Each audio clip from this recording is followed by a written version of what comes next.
If you don't know the meaning of the ancient Chinese poem, 绿蚁配新酒，红泥小火炉，晚来天欲雪，能饮一杯无? Listen to this moment I've just described, and you will understand. The snow began to fall in the late evening. At first, it was just a few scattered flakes, but as the night fully unfurled, the snowflakes came down in a flurry, weaving a dense, slanting net within the glow of the streetlights. A thin layer of mist had formed on the window pane, gently separating the outside world, a blurred, silent, spinning white realm, from the warmth within.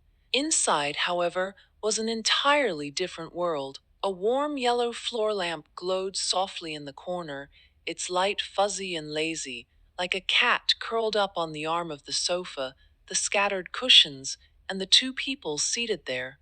The sofa was an old-fashioned one, wide and soft, almost swallowing them up.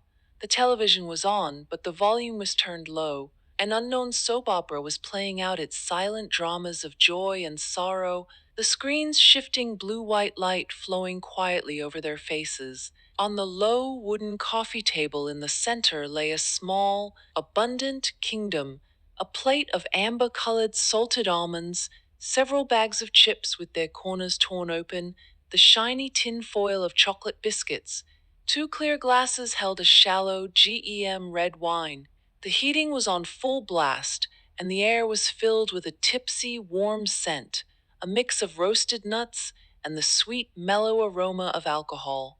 You were curled up at one end of the sofa, a thick fleece blanket draped over your knees, your toes unconsciously swaying, brushing against the pair of feet opposite you, clad in colorful striped thick socks. Her feet swayed gently in response. Your conversation, like the snow outside, began in scattered, tentative flakes, then flowed smoothly, falling abundantly. The other day, I passed by that old bookstore we always go to, she said, picking up an almond but not eating it, just slowly rubbing it between her fingers.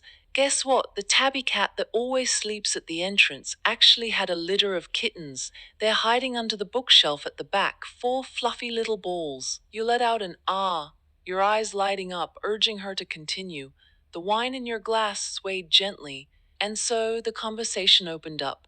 She told you about that annoying colleague at work who always takes credit for others' efforts. Small, insignificant, yet genuinely irritating.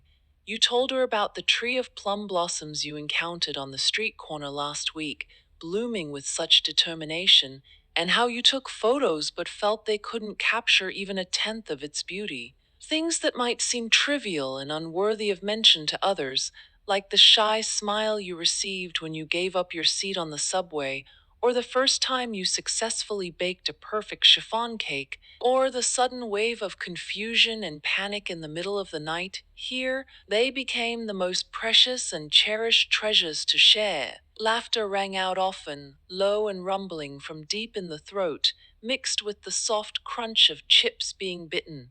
Sometimes there were silences. When you spoke of a difficult moment, your voice dropping, your gaze falling to the swaying red gem in your glass, she didn't speak immediately, but reached over, pulling the slipping edge of your blanket up, her fingers gently patting your knee. That warmth, from the small patch of skin where they touched, spread directly to your heart. The characters on the TV continued their exaggerated performances, but the sound now served as the best white noise, making the silence between you feel safer, deeper. As the night deepened, the snow seemed to fall more heavily. The mist on the window had condensed into tiny droplets, slowly sliding down, leaving trails. The coffee table was littered with empty snack bags, and the wine glasses were empty, leaving only faint, lipstick-colored streaks on the rims. Neither of you said anything about getting up. Both sank deeper into the sofa, like two contented little animals huddling together in a den for winter. Your bodies were weary, but your hearts were full, filled solidly with a warm, mellow thing called understanding.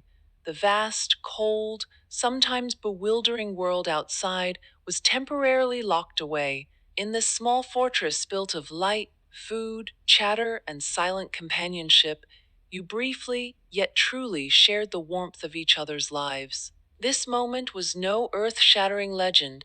It was as small as a world trapped in amber. But you knew that much later, when you looked back on such a snowy night. You wouldn't remember how heavy the snow was or what was on the TV. You would remember the rough, warm texture of the almond in your fingers, the funny stripe on your friend's socks, and the peace of being completely unguarded, baring your softest belly. That was enough. This brief, hearth-warm eternity was enough to withstand many future, solitary winters.